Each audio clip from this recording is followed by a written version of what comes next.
Adorama TV presents How'd They Do That?, where we explore the world of professional photographers and share their techniques with you. Here's your host, Mark Wallace.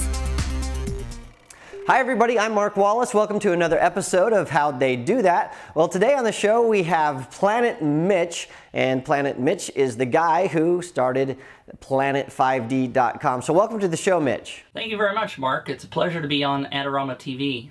Well, we love having you here. Well, tell us first of all, Planet5D is this great site for people that are interested in shooting video on a DSLR, but why did you create Planet5D in the first place? Well, it all started back in early 2008, actually, before Canon ever announced the 5D Mark II, which sort of sparked the revolution.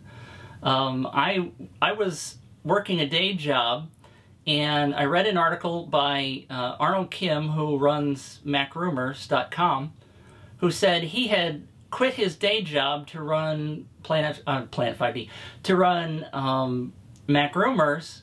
And at the end of the article, he said, well, I quit my day job, but I was a practicing physician with my own practice earning more than 6 figures a year. And I said to myself, if I ever wanted to do something, running a blog and quitting my day job and working in front of the computer all day would be great.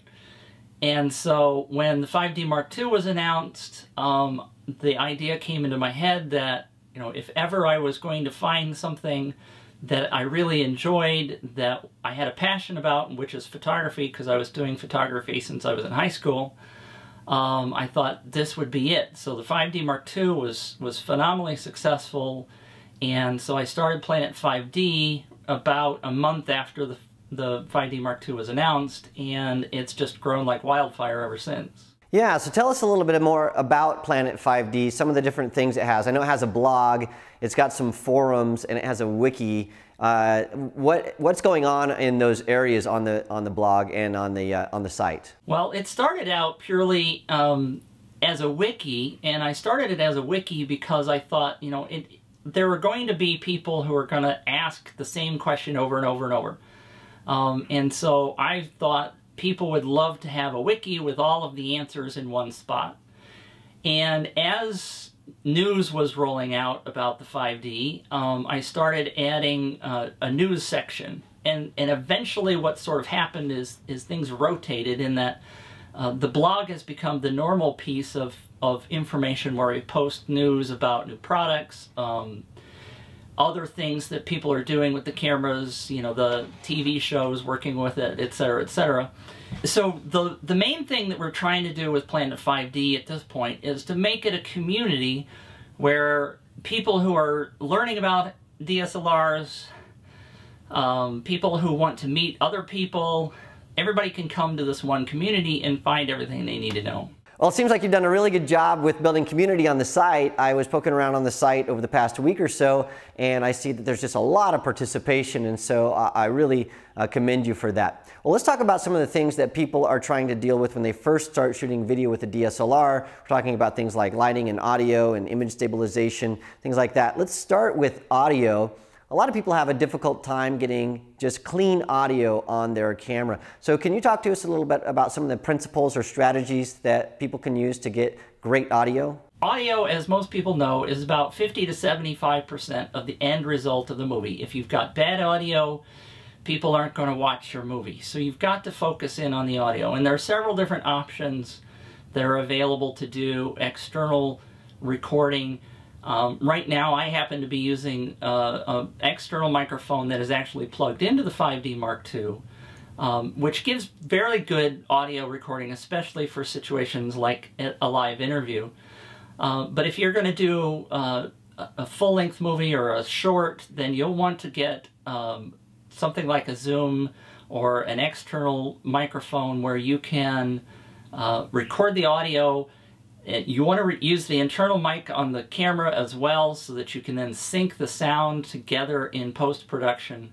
But you really need to focus in on the audio because it's very important for your ending results. Well, speaking of focusing in on audio, let's talk about focus. A lot of people are having issues actually physically focusing their camera when they're shooting video as well. So can you talk to us about some of the strategies that you would use to get critical focus and make sure it's perfect? Yes, Mark, focus, of course, is very important, especially with the shallow depth of field that these cameras provide, which is one of the reasons why people really like them, because it gives you a cinematic feel. But you have to be very careful about your focus. There are plenty of devices that are called follow focus units, if you're familiar with the cinema terms.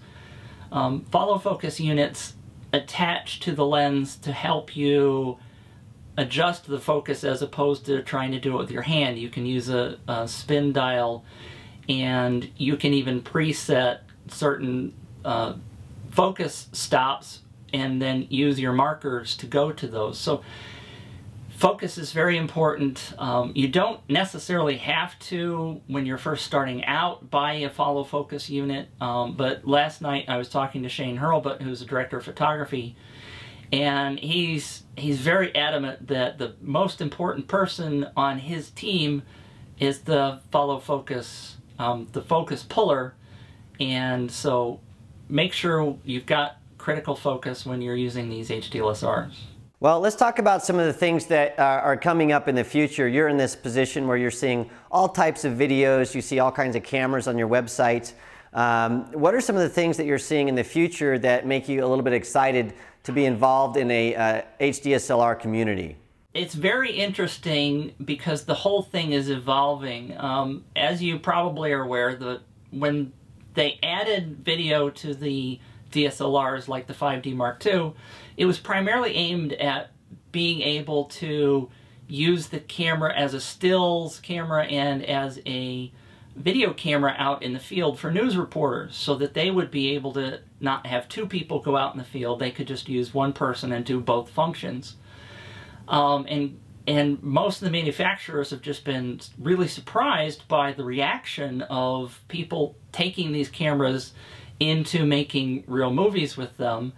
And so we're in a point of evolution from the revolution of these HDSLRs, in that we're now going into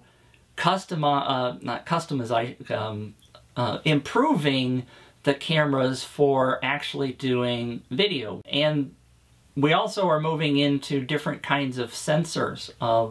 The manufacturers are bringing in new sensors. The video sensors are getting bigger because they realize, you know, the video cameras that we've seen up to now are 1/3 size sensor or 2/3, and now they're going up to the 4/3 and getting almost to the size of the full frame sensor in the 5D Mark II, because the manufacturers have seen that this is very important in the long run.